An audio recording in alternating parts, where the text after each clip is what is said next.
Que alegria, irmãos, poder participar desse desafio que o pastor Rodrigo lançou à igreja, que os irmãos estão levando, aí espero, bastante a sério, que é a leitura de toda a Bíblia em 2 anos.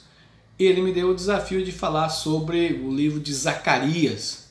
Então, queremos passar aí algumas informações, aí alguns desafios que nós podemos pensar a partir do livro de Zacarias, um profeta muitas vezes pouco lido, mas de grande relevância, até mesmo porque existem muitas citações dele no Novo Testamento, algumas mais em termos de alusão, mas é um profeta que foi bem recebido e muito bem trabalhado dentro do Novo Testamento. O nome Zacarias significa Deus se lembra, importante dentro do contexto que viveu Zacarias. O nome dele então acaba tendo uma relevância para aquilo que está sendo falado. Ele era da família sacerdotal, sabemos disso pela própria descrição que ele faz no início do livro, falando que era filho de Berequias, neto de Ido. Existe uma série de polêmicas aí, mas entendemos realmente que ele era neto de Ido, confirmado lá por livro de Esdras, capítulo 5, verso 1, capítulo 6, verso 14, Neemias também confirma isso no capítulo 12 do seu livro. Como qualquer livro bíblico, Zacarias, como livro, sofre uma série de ataques quanto à sua unidade e quanto à sua autoria, principalmente com relação aos capítulos 9 a 14 do seu livro.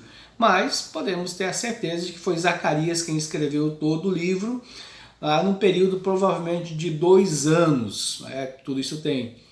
Se você vai ler o livro, você vai perceber que tem 8 visões de Zacarias, recebidas todas numa noite só, visões baseadas em sonhos, 4 mensagens e 2 oráculos. E Zacarias então dá ao povo para o qual ele está pregando, ensinando, falando, e nesse sentido então o nome dele acaba sendo realmente importante, porque diz Deus se lembra de você, Deus se lembra da aliança, Deus se lembra dos pecados dos seus pais, das transgressões. Por isso são palavras nesse sentido agora mais de encorajamento no momento em que o povo passava por desânimo, por incredulidade. O versículo mais conhecido está no capítulo 9, verso 9. Então, quando você ler, você vai lembrar bem dele.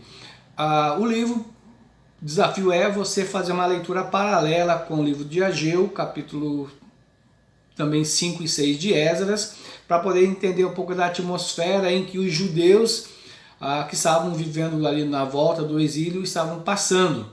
3 divisões, podemos entender bastante básicas dentro do livro, de 1 a 6 do capítulo 1 é o retorno para Deus, de 1 a 7 até o capítulo 8, no finalzinho dele é a restauração futura, e capítulos 9 a 14 o rei Messias virá. As visões recebidas em sonhos são de estímulo à nação para que ela possa confiar em Deus e que Deus vai julgar as outras nações. Quando isso vai acontecer, o profeta diz quando o rei Messias, o renovo, o Senhor Jesus voltar. Entendemos isso na segunda vinda dele. Um destaque que podemos ver é o fato de Josué, no capítulo 8, na visão 8, ele recebe lá o fato de ser coroado como sumo sacerdote. Então isso aponta para o Senhor Jesus Cristo como rei e sacerdote, além da identificação dos nomes Jesus e Josué ser bastante relevante. Zacarias, como profeta, prega contra a superficialidade da religião em Israel. As exortações vão falar realmente que Deus vai agir tanto para promover a obediência entre o povo, tanto quanto para exercer juízo sobre o povo, como fez no passado. Podemos pensar que a partir das 4 mensagens, no capítulo 7 e 8, o profeta pode falar para nós hoje. Somos hipócritas por apresentar uma tristeza falsa pelo pecado? Será que a disciplina que Deus trouxe no passado, olhando para a história de Israel, não provoca temor em nós?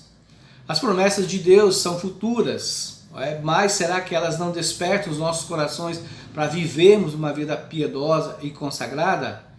Então você deve pensar que nos capítulos 9 a 14 são palavras para descrever o futuro de Israel com a vinda do Messias. Mesmo que ao longo da sua existência a nação de Israel fosse rebelde, e infelizmente na presença do próprio Messias, que os evangelhos narram, ela continuou rebelde, porque rejeitou Jesus e a sua oferta do reino.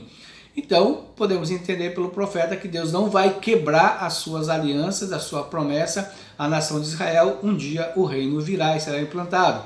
Quando isso vai acontecer? Quando Jesus vier como rei na sua segunda volta, na sua segunda vinda. Vai dar como um rei, guerreiro, conquistador, e vai realmente encontrar agora um povo convertido, um remanescente fiel. Então, enfim, governarão junto todas as nações.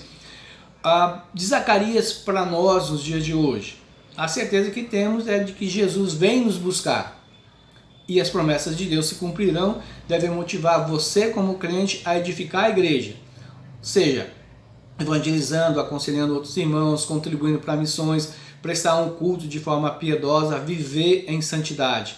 Esses são os desafios que nós podemos pensar em Zacarias. Deus abençoe a leitura e o conhecimento desse profeta tão relevante para nós nos dias de hoje.